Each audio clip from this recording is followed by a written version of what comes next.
Assalamualaikum warahmatullahi wabarakatuh. Alhamdulillahirabbil alamin wa bihi nasta'in ala umuri dunya waddin wassalatu wassalamu ala asyrofil anbiya'i wal mursalin wa ala alihi wa sahbihi ajmain. Rabbi shrah li sadri wa yassir li amri wahlul 'uqdatam min lisani yafqahu qawli amma ba'du.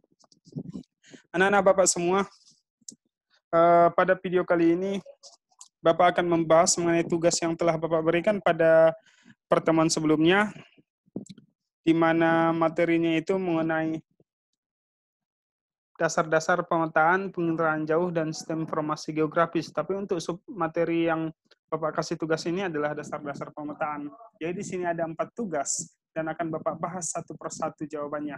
Oke, yang pertama, jelaskan yang dimaksud dengan peta.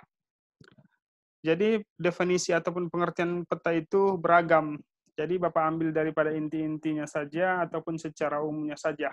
Yang pertama adalah peta adalah rupa permukaan bumi yang digambarkan menggunakan suatu sistem proyeksi dengan skala tertentu sehingga dapat disajikan dalam bidang datar.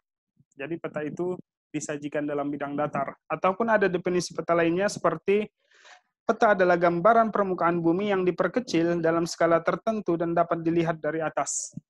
Atau menurut kartografi internasional, peta merupakan gambaran atau representasi unsur-unsur kenampakan abstrak yang dipilih dari permukaan bumi dalam kaitannya dengan permukaan bumi ataupun benda-benda angkasa. Jadi, kalau dia ilmu pengetahuan yang mempelajari peta disebut dengan kartografi, sedangkan orang yang ahli di dalam perpetaan dinamakan kartograf. Itulah dia jawaban daripada nomor 1. Kemudian yang kedua, jelaskan fungsi peta. Ya, fungsi peta itu beragam. Yang pertama adalah menunjukkan posisi atau lokasi relatif, atau letak suatu tempat dalam hubungannya dengan tempat lain di permukaan bumi. Kemudian yang kedua, memperlihatkan ukuran di atas permukaan bumi. Kemudian yang ketiga, menggambarkan bentuk-bentuk permukaan bumi, misalnya bentuk benua, negara, atau gunung sehingga dimensi dapat terlihat dalam peta. Kemudian yang keempat, menyajikan data tentang potensi suatu daerah. Ataupun bisa ditambah lagi, menyajikan informasi dalam konteks keruangan. Kemudian fungsinya lagi memperlihatkan ukuran, luas daerah, dan jarak di permukaan bumi. Itulah dia fungsi peta. Kemudian yang ketiga, jelaskan tujuan pembuatan peta. Ya, adapun tujuan pembuatan peta itu, yang pertama adalah sebagai komunikasi informasi antar ruang. Kemudian yang kedua, penyimpan informasi. Kemudian yang ketiga, alat suatu pekerjaan, misalnya desain jalan. Yang keempat, analisis data spasial, misalnya perhitungan volume. Jadi, ataupun ditambah lagi membantu dalam pembuatan suatu desain. Itulah dia tujuan pembuatan peta.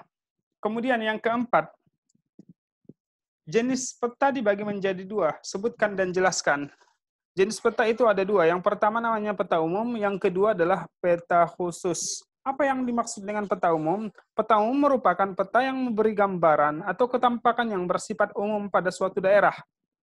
Di antaranya jenisnya adalah yang pertama peta topografi, yaitu peta yang menggambarkan bentuk muka bumi atau relief yang dilengkapi dengan ketampakan unsur-unsur budaya seperti jalan raya, jalan kereta api, dan kota. Kemudian yang kedua, ada namanya peta korografi, jenis daripada peta umum ini. Peta korografi merupakan peta umum berskala sedang yang berisi ketampakan yang bersifat umum pada daerah yang luas. Sedangkan yang ketiga, peta geografi atau peta dunia, merupakan peta umum berskala kecil sehingga ketampakannya terlihat secara umum ataupun global. Itu adalah jenis daripada peta umum. Jadi peta umum itu ada 3. Yang pertama peta topografi, yang kedua peta korografi, dan yang ketiga peta geografi atau peta dunia. Selain daripada peta umum, jenis peta lainnya namanya peta khusus ataupun peta tematik. Apa itu peta khusus atau peta tematik? Peta tematik merupakan peta yang menggambarkan ketampakan khusus pada daerah-daerah tertentu. Ya, artinya dia menggambarkan atau memunculkan